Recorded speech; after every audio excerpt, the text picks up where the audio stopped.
Hello, my name is Lisa Ernst, and I'm the Executive Director of Savvy Ladies. Welcome to Wednesday Wisdom. Before we get started, a reminder that we'll have a few minutes at the end of the presentation for your questions. Feel free to type your questions into the chat window. If you are listening to the presentation and have a question, you can send your question to info@savvyladies.org. We are so fortunate to have with us today leadership expert Laura Berger. Laura is a best-selling author, speaker, certified executive coach, and founder of the Berger Group. Laura has 20 years of experience working with a number of Fortune 500 companies, and you may have seen her on ABC, Huffington Post Live, The Dr. Oz Show, or heard of her on many of the radio shows she does across the country. She is with us today to inspire us to be the best we can be, both personally and financially. Laura, thank you and welcome. We feel quite honored to have you spend some time with us today. Thank you, Lisa, and thank you everyone who's joining us this afternoon. I am just going to move forward and get started because I know we have a half hour. And so what I'd like everyone to do that's listening in today, I'd like you to close your eyes just for a moment. And I just want to read something to you and let you take it in, okay? It's called the comfort zone. I used to have a comfort zone where I knew I could not fail. The same four walls and busy work were really more like jail. I longed so much to do the things I'd never done before, but I stayed inside the comfort zone and paced the same old floor. I said it did not matter that I wasn't doing much. I thought I didn't care for things like diamonds, cards, and such. I claimed to be so busy with the things inside my zone, but deep inside I longed for some victory of my own. I couldn't let my life go by just watching others win. I held my breath and stepped outside to let the change begin. I took a step, and with the strength I never felt before, I kissed my comfort zone goodbye and closed and locked the door. If you are in a comfort zone, afraid to venture out, remember that all winners at one time were filled with doubt. A step or two and words of praise can make your dreams come true. So greet your future with a smile. Success is there for you. So now I'd like you to open your eyes and just think about how you are moving outside of your comfort zone. What is preventing you from moving beyond your comfort zone? Is it self-doubt, fear, uncertainty? We all have what I call that little troll inside of us that often gets in the way of you moving forward in whatever personal or professional endeavor you have. And so as we go through these next 30 minutes, I would like you to think of and even write down one professional or personal goal of yours and keep this as your focus, top of mind, while I reveal the four pillars of success in conquering your troll and some immediate action steps towards achieving your personal and professional goals. So I hope that you have that written down and that you keep that close to you as we discuss the four pillars of success. The first is courage. Courage is actually one of my personal greatest strengths of a pillar. And I consider myself a courage addict. So imagine yourself growing up on the set of the movie Lost,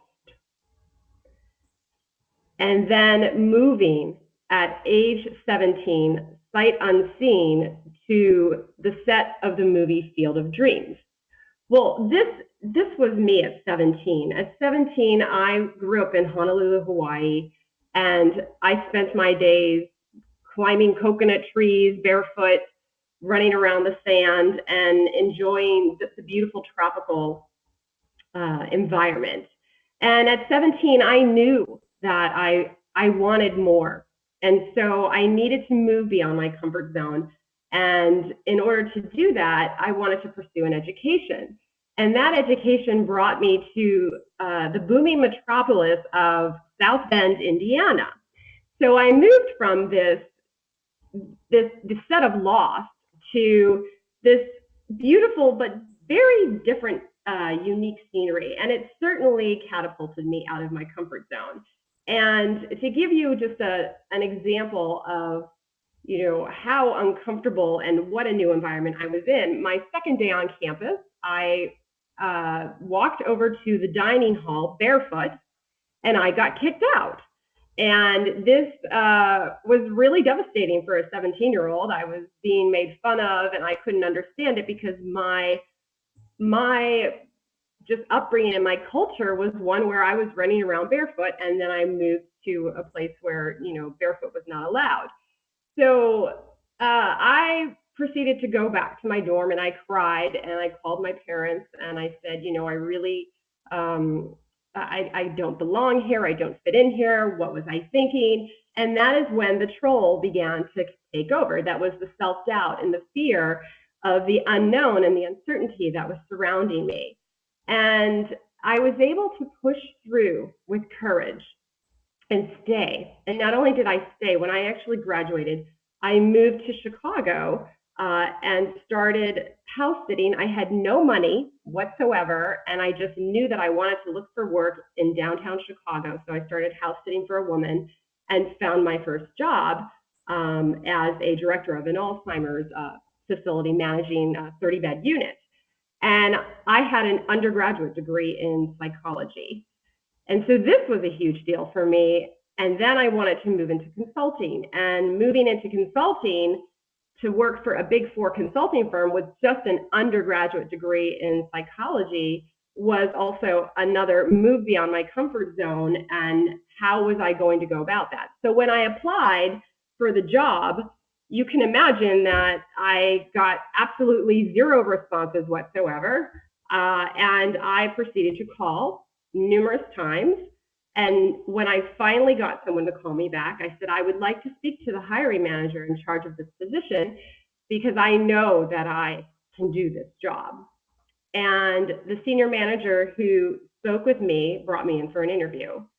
And that was the beginning of a flourishing career for myself on a professional level and a personal level in a new environment, moving way beyond my comfort zone and conquering those fears of the unknown and uncertainty along the way. Now, how do you do that for yourself? So when you're looking at that professional or personal goal that you've written down for yourself, how do you find the courage to move beyond that fear?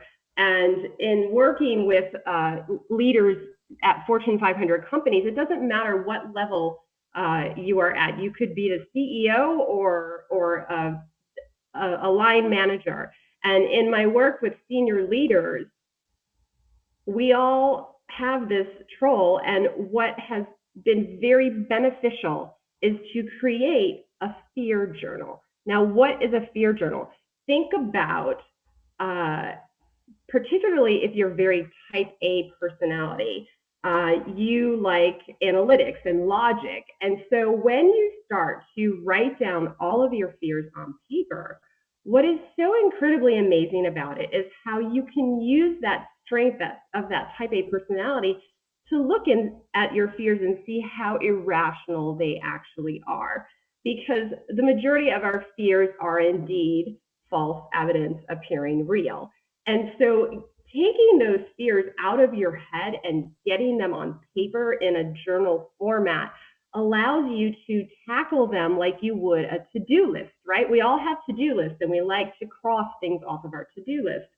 So you can do the same with fear in crossing off your fear journal, the fears that are getting in the way, because you're going to, come to realize what is the likelihood of that indeed happening? So I encourage you, in order to be courageous, that you use this tool of a fear journal to help you continue to be bold and audacious in whatever personal and professional goals you're trying to achieve. Now, having said that, Wonder Woman did not do it on her own. Wonder Woman surrounds herself with what she has are her superheroes. And your superheroes, you know who your superheroes are. They are the community that surrounds you, that is going to be there for you when you have that troll taking over your mind and preventing you from moving beyond your comfort zone. And the key here is to not only understand who your superheroes are, but it's also to tap into them for their superpowers, right? So, what are their superpowers? Superpowers could be a network, could be a job opportunity, could be a financial planner. I mean, what are those superhero superpowers, and how can you tap into the community that surrounds you? So often in my work with women, particularly, women have a hard time of making requests, very clear requests of their community. And so I urge you to think about your network, your superheroes, and specifically related to that personal and professional objective that you've thought about here today. And think about, who are you going to contact this week?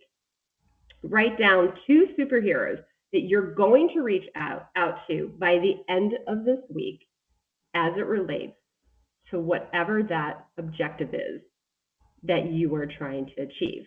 Now, with that, because we're trying to be bold and courageous, there are also what I call the Kryptonites in our community, and we all know who those are as well. And so I just love this slide because, it really does summarize it, that every time you feel yourself getting pulled into other people's nonsense, repeat these words: not my circus, not my monkeys. And it's very important to identify the kryptonites and pull yourself away from those people, because moving beyond your comfort zone and managing that troll, when you are surrounded by kryptonites, the kryptonites will assist your troll in stopping you in your tracks. Now, this next pillar is very powerful and often underrated, in terms that people don't really think about it. They keep it to themselves. So when you're trying to create bold changes in your life, there's this component of compassion that comes into play, and we are often find ourselves not being compassionate with ourselves.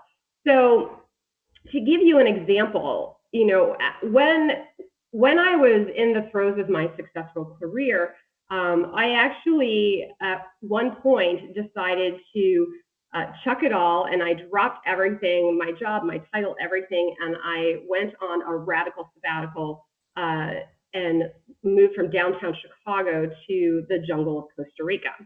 Now, you can imagine making that type of transition. And when I got there, I would spend time just going up and down the coastline trying to build my superheroes and my community to support me in this decision that I had made. And the interesting thing was that despite the culture change, despite moving from a city where a FedEx package would be on your doormat, but in Costa Rica would be a venomous snake showing up on your doormat. That was not my biggest challenge. It wasn't the snakes. It wasn't the struggle with not having water or electricity.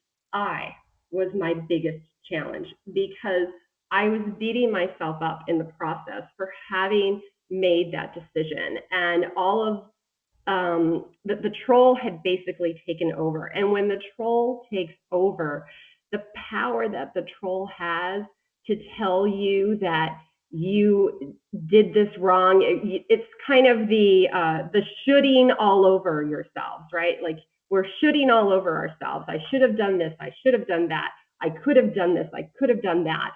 And the troll just again stops you from taking any forward progress whatsoever. And so for me, in that big life leap that I took, I was struggling with being compassionate with myself. And it wasn't until I started to spend some quality time with myself, sitting on the beach and listening to those thoughts and taking in those thoughts and understanding what exactly was happening with me. What was happening with me is that I realized that this inner critic had taken over, and I wanted to feel like a good person again. Like I didn't feel that I was a good person. And the reason why is because my entire identity had been tied up in my job, my title, the amount of money that I was bringing in, and that was very sad to me to have that realization, because it also brought me back to what is important to me, like what are my core values. And going back to that little girl that grew up in Hawaii that ran around barefoot and was exploring and discovering, here I was in this environment of lush tropics and exploration and discovery, and I was just so focused on what I was, my position and my title. And how was I able to overcome the troll and bring compassion, self-compassion, back, was through meditation. And meditation is so powerful that, there have been studies that have proven that meditation itself increases your capacity for compassion. And if you think to yourself, I really don't have the time to meditate, here are examples of proud meditators. Ariana Huffington, I've highlighted in yellow the women that are, very established in their career, and they're juggling work and life and integrating those things. And they all set aside time to meditate, because when you meditate, it certainly increases your awareness around those thoughts and brings you to a level of consciousness where you can get back in tune with who you are and what is important to you, and then empower yourself to move beyond that comfort zone that that we talk about at the very beginning of the webinar. And the last one is commitment. Now, this has been me for the last 9 years, actually. I have been this turtle climbing up this fence as it relates to our best-selling book, Radical Sabbatical. And Radical Sabbatical is based on my experience and my husband's experience of moving from Chicago to the jungles of Costa Rica. And it is, its Hollywood logline is, it's a couple eat, pray, love meets The Hangover. So I was very revealing, as I am being with you here today, in terms of the experiences that I was having, but the lessons that came from it are just so invaluable as well. And so how did I really center myself around making Radical Sabbatical such a success? Because I had a lot of pitfalls along the way. And the first thing that I will share with you is, when we came back from Costa Rica, it was never intended that we write a book. That was our own personal experience. And people were saying, oh, you really have a book, you should write a book. And so it wasn't until about 2 years later that we decided to go to New York and attend a publicity summit in which we were pitching major media from all over the country. So if you could imagine yourself standing in a conference room where you have the Today Show, Good Morning America, the Rachel Ray Show, Glamour magazine. So it's media from print to radio to television, and we had 2 minutes to pitch each of these media consultants our story of radical sabbatical.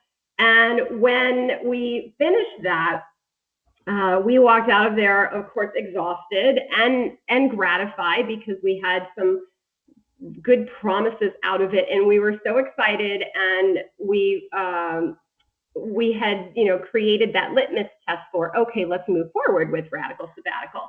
And the interesting thing is, when we got this first phone call, you can imagine the joy and elation that we had of, oh my gosh, guess what? We're going to be on a radio interview. And we had never done radio or anything. And when the woman called us to prep us for the interview, she said, okay, so this is the deal. We're going to have you on the radio. It's web talk radio. And the date is October 31st at 7 p.m. So let that sit with you for a second. October 31st at 7 p.m. Okay, that's Halloween.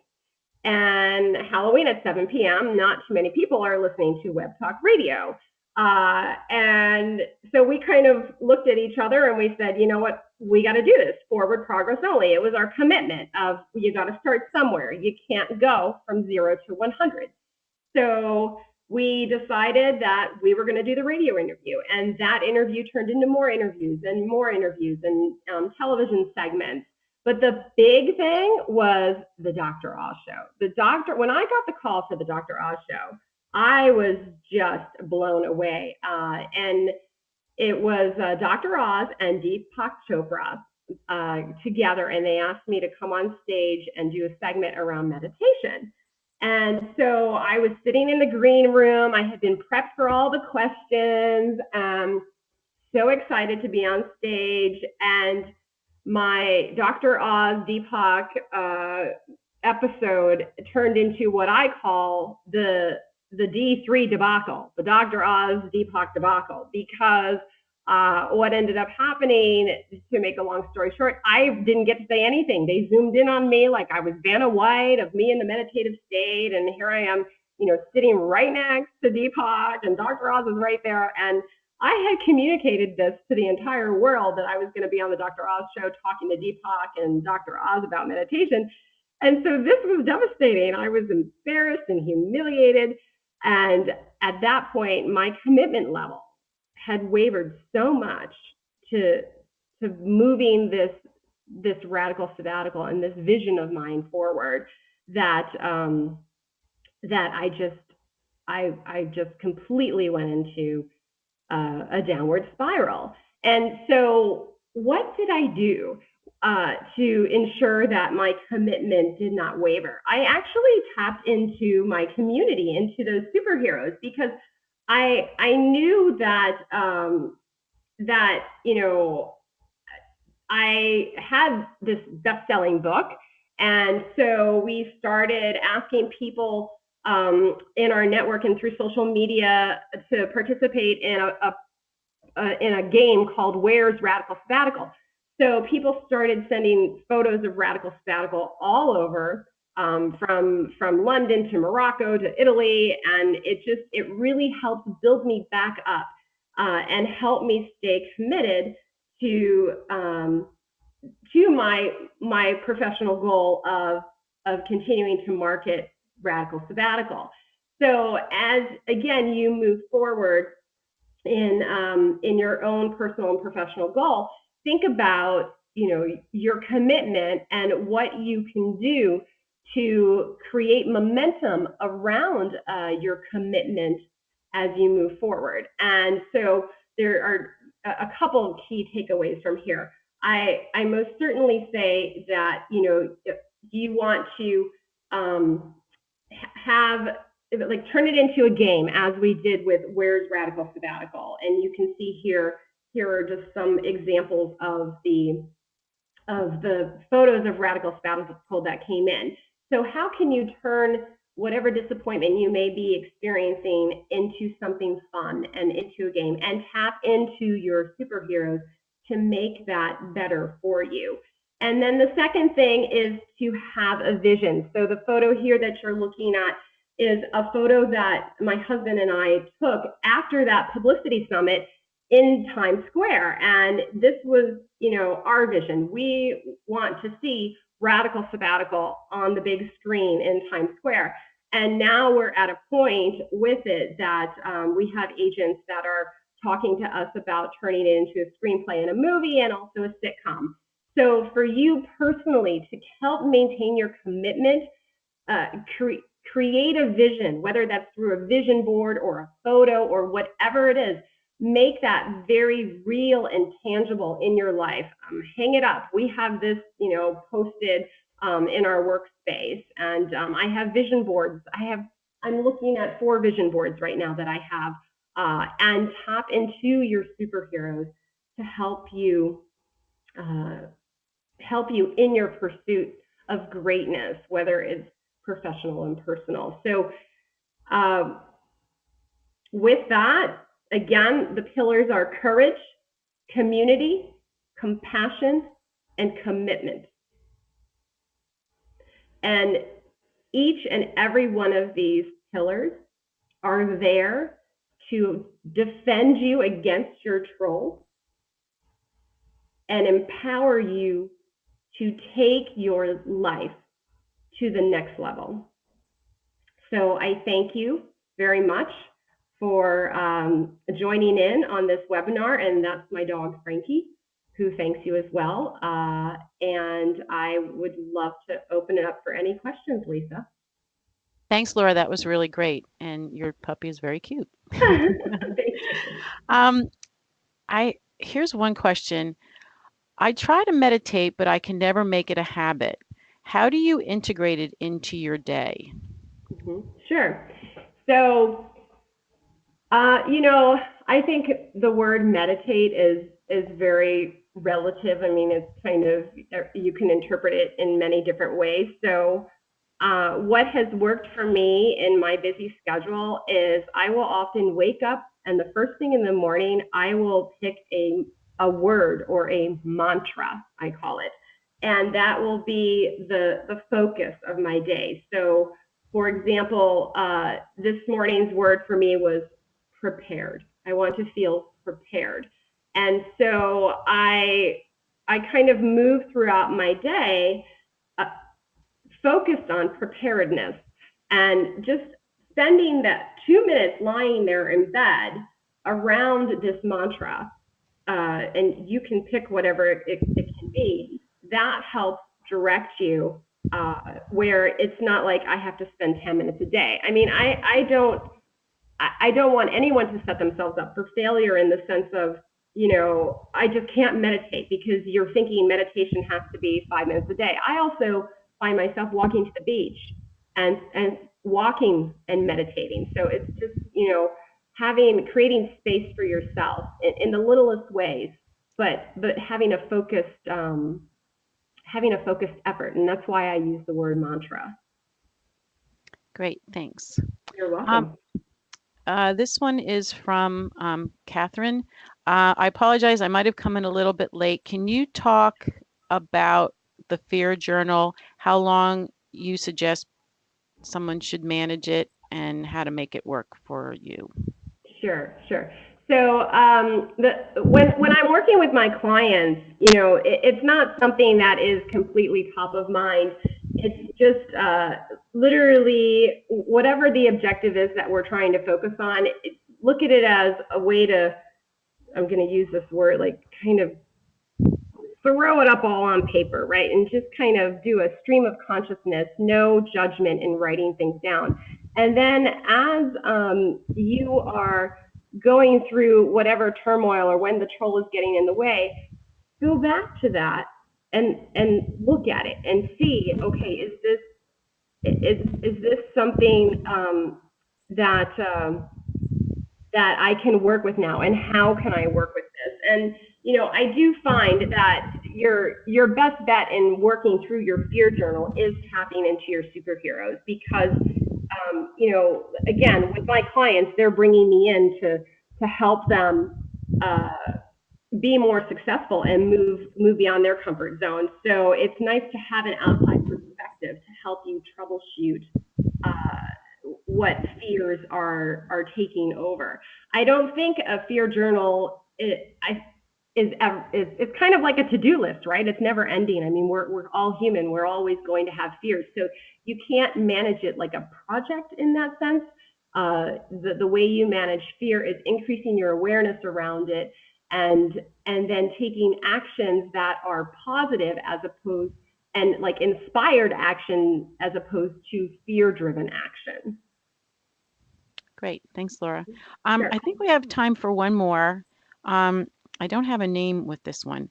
Um, Hello, Laura. I lost my job about 6 months ago and have been looking for a new one. My troll is ever present. Do you have any suggestions for me? Mm-hmm. I think, and actually, I think, a lot of people find themselves in that position that, that it takes longer and longer, to find jobs today. And I think it's sort of a hard slog, and to try to keep those four pillars in front of you all the time is tough for people. Right. Uh, what I think the most powerful in your specific situation, I think your most powerful pillar is community. And I'm going to give you an example of a friend actually that was out of work and looking for another job. And she would go out and she would meet with people and she would listen to them and they would have coffee. And then, she would get together with me and I would say, oh, so how did that conversation go? And she realized that she never made a request of them. She never went into that social situation, that cup of coffee with clear objectives. So anyone that you are meeting with, I suggest that you write down like what is the desired outcome from this meeting. So is it getting you in front of so and so, or is it referring you into this company? And clearly write that down so that when you are going out and you're meeting with people, you make clear requests of your community. Because if you're just hanging out with your superheroes and you're not tapping into their superpowers, then that's just going out and having coffee. Great. That's a great suggestion. Um, I think that's it, Laura. Um, I want to thank all of our attendees today, and also some great questions. Be sure to visit Savvy Ladies website for future webinars. And Laura, again, I want to thank you so much. This has really been a great session, and I know that there's a lot of takeaways for people to think about, you know, moving in a forward and positive direction. Thank you. Thank you for having me, Lisa. And may you all, move through life feeling empowered and managing your troll. Thanks, Laura. Thank you. Bye-bye.